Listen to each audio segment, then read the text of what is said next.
तो मध्य प्रदेश के रेल यात्रियों के लिए बड़ी खुशखबरी है, खासकर इंदौर संभाग के लोगों के लिए। दरअसल केंद्रीय कैबिनेट ने सोमवार को इंदौर मनमाड़ नई रेल लाइन प्रोजेक्ट को अपनी मंजूरी दे दी है और इस प्रोजेक्ट के पूरा हो जाने के बाद मध्य प्रदेश के 4 और महाराष्ट्र के 2 जिलों के लोगों को सीधा फायदा होगा।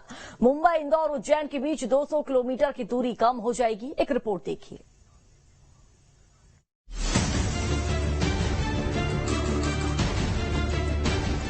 मध्य प्रदेश वासियों को रेलवे के एक नए रूट की सौगात मिली है। अब इंदौर उज्जैन से मायानगरी मुंबई की दूरी कम हो जाएगी, क्योंकि अब इंदौर मनमाड़ के बीच नई रेल लाइन बिछाई जाएगी। सोमवार को केंद्रीय कैबिनेट की बैठक में इस नए रेल रूट को मंजूरी दी गई। रेलवे के इस नए प्रोजेक्ट के तहत इंदौर मनमाड़ के बीच 309 किलोमीटर लंबी रेल लाइन बिछेगी। ये नई रेल लाइन मध्य प्रदेश के 4 और महाराष्ट्र के 2 जिलों से होकर गुजरेगी, जिसमें मध्य प्रदेश के इंदौर, धार, खरगोन और बड़वानी जिले शामिल होंगे। रेलवे के इस प्रोजेक्ट पर कुल 18,036 करोड़ रुपए खर्च होंगे। इस रेल लाइन पर 30 नए रेलवे स्टेशन बनाए जाएंगे। प्रोजेक्ट को पूरा करने के लिए केंद्र सरकार ने 2029 की डेडलाइन तय की है। इंदौर मनमाड़ रेल लाइन की केंद्रीय कैबिनेट से मंजूरी मिलने के बाद सीएम मोहन यादव ने खुशी जताई। उन्होंने कहा कि डबल इंजन की सरकार की वजह से प्रदेश लगातार विकास की राह पर है। रेल रूट को मंजूरी दी गई। भारत सरकार के यशस्वी प्रधानमंत्री श्रीमान नरेंद्र मोदी जी और रेल मंत्री दोनों को बधाई देना चाहूंगा।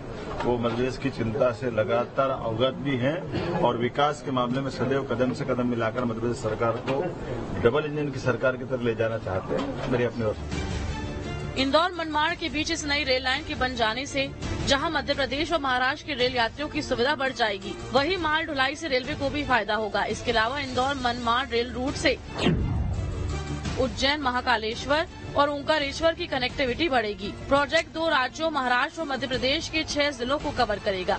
1000 गांव और करीब 30 लाख की आबादी पहली बार ट्रेन से जुड़ेगी। मध्य प्रदेश के बाजरा और महाराष्ट्र के प्याज उत्पादक जिलों को भी सीधी कनेक्टिविटी मिलेगी। मुंबई, इंदौर, उज्जैन के बीच 200 किलोमीटर की दूरी कम हो जाएगी। इस रेल लाइन का सीधा फायदा इंदौर संभाग के 3 बड़े आदिवासी बहुल जिलों को होगा। इस प्रोजेक्ट की डिटेल प्रोजेक्ट रिपोर्ट साल भर पहले ही तैयार हो गई थी। मनमाड़ से धुले के बीच काम शुरू भी हो चुका है। उम्मीद है प्रोजेक्ट की डेडलाइन 2029 तक दोनों ही प्रदेश के लोगों को इस नए रेल रूट की सुविधा मिलनी शुरू हो जाएगी। Team news state.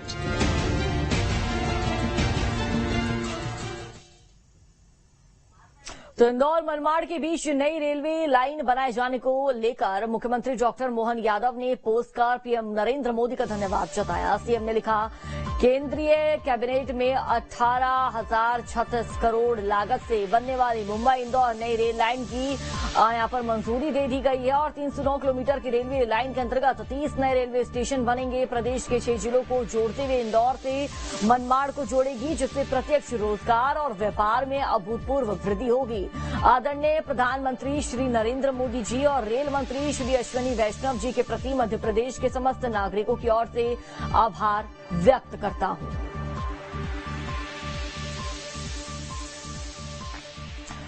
और ज्यादा जानकारी हम तक साझा करेंगे। हमारे साथ भोपाल से अतुल शर्मा लाइव जुड़ चुके हैं। अतुल, इंदौर टू मनमाड़ तो रेलवे की बड़ी सौगात अब केंद्र द्वारा मध्य प्रदेश को दे दी गई और इससे मध्य प्रदेश के साथ साथ महाराष्ट्र में भी यात्रियों की जो सुविधाएं और सरल होती हुई नजर आएगी।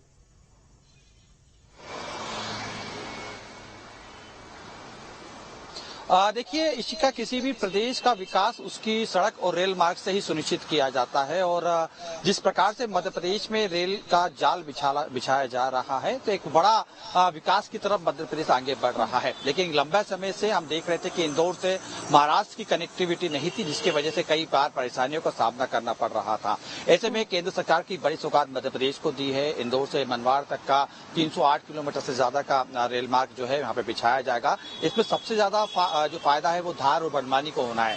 हालांकि मध्य प्रदेश के 4 जिलों को फायदा होना है, लेकिन धार और बड़वानी में अभी तक ये पूरी तरीके से रेल मार्ग से ये कटा हुआ था। ऐसे में अब सीधा फायदा उनको होता हुआ दिखाई देगा। महाराष्ट्र के भी 2 जिले हैं जिसको सीधा फायदा होता हुआ दिखाई देगा। खासतौर पर अगर हम देखें तो व्यापार एक बेहतर तरीके से, सरल तरीके से महाराष्ट्र से इंदौर के बीच में होता हुआ हमें दिखाई देगा। इसके अलावा पर्यटन स्थल को भी हम देख सकते हैं, जिस तरीके से लगातार उज्जैन की बात करें, महाकालेश्वर की बात करें, लगातार देश विदेश से पर्यटक यहाँ पे पहुंच रहे, लेकिन महाराष्ट्र से उज्जैन की तरफ जब आते थे तो सरल तरीके से कनेक्टिविटी नहीं थी, लोगों को घूमते आना पड़ता था, यानी कि दूसरे स्टेशन से होते हुए उज्जैन तक पहुंचना पड़ता था जो महाराष्ट्र से सीधे यहाँ पे आ रहे थे। ऐसे में अब जो है कनेक्टिविटी और भी बेहतर बढ़ेगी, पर्यटन का जो है सीधे तौर से एक बड़ा प्रभाव उज्जैन की तरफ दिखाई देगा। देखिए जिस तरीके से हम देख रहे हैं 2029 तक का ये डेडलाइन तय की है केंद्र सरकार ने, एक बड़ी सौगात है जो मध्य प्रदेश को मिली है। खासतौर पे हम देख रहे हैं किस तरीके से एक स्वर्णिम मध्य प्रदेश की तरफ हमारा प्रदेश बढ़ रहा है। ऐसे में जब एक महाराष्ट्र का भी रूट हमारे पास होगा तो ऐसे में सीधे तौर पे हम इंदौर बड़वानी के बीच के जो धार जो ये तमाम जो जिले हैं इसका फायदा आम लोगों को होगा। लगभग 30 लाख से ज्यादा आबादी है, इसका फायदा हम सीधे तौर पे हमें देखने को मिल सकता है। तो कहीं ना कहीं हम ये कह सकते हैं कि केंद्र सरकार से एक बड़ी सौगात हमें मिल रही है। देखिए इसके अलावा अगर हम देखें, चूंकि नासिक से भी कई प्रकार के व्यापार जो है मध्य प्रदेश में होता है तो वो भी उसका रास्ता खुलेगा, क्योंकि अब सीधे तौर पे इंदौर तक वो माल रेलगाड़ी के माध्यम से आ पाएगा, समय बचेगा। समय के साथ साथ जिस तरीके से हम देख रहे थे कि हमें इंदौर से महाराष्ट्र जाने के लिए ज्यादा समय अवधि लगती थी, ऐसे में जो तय समय है वो भी घटा है, तो लोगों का समय भी बचेगा और व्यापार का साधन जो है बेहतर तरीके से होता हुआ दिखाई देगा। देखिए इसके अलावा अगर हम देखें, चूंकि एक बड़ा तबका है जो मध्य प्रदेश का जो महाराष्ट्र में काम पे जाता है, यानी कि वहाँ पे काम रोजगार की तलाश में रहा है, कई लोग रोजगार कर रहे हैं में वहाँ पे लिप्त हैं। तो ऐसे में इंदौर से वाया होते हुए यानी कि बड़वानी, धार, ये तमाम जो इलाके हैं आदिवासी जो क्षेत्र कहीं ना कहीं जहाँ महाराष्ट्र में जॉब कर रहा है। ठीक है अतुल, बिल्कुल यहाँ पर महाराष्ट्र की अगर बात करें तो 2 जिले, मध्य प्रदेश की बात करें तो यहाँ पर 4 जिलों से होकर ये रेल लाइन गुजरेगी और जिससे कहीं ना कहीं यातायात में सुविधाएं मिलेंगी और लोगों को यहाँ पर जो तमाम जो यात्री उनको सुविधाएं मिलती हुई नजर आएगी। लोगों का वक्त यहाँ पर बचेगा और जो लोग इन जिलों में पहुंच नहीं पाते थे सीधे तौर पर इन जिलों में भी अब पहुंच पाएंगे। अतुल बहुत बहुत शुक्रिया तमाम जानकारी साझा करने के लिए। आगे भी आपसे यूं ही अपडेट लेते रहेंगे।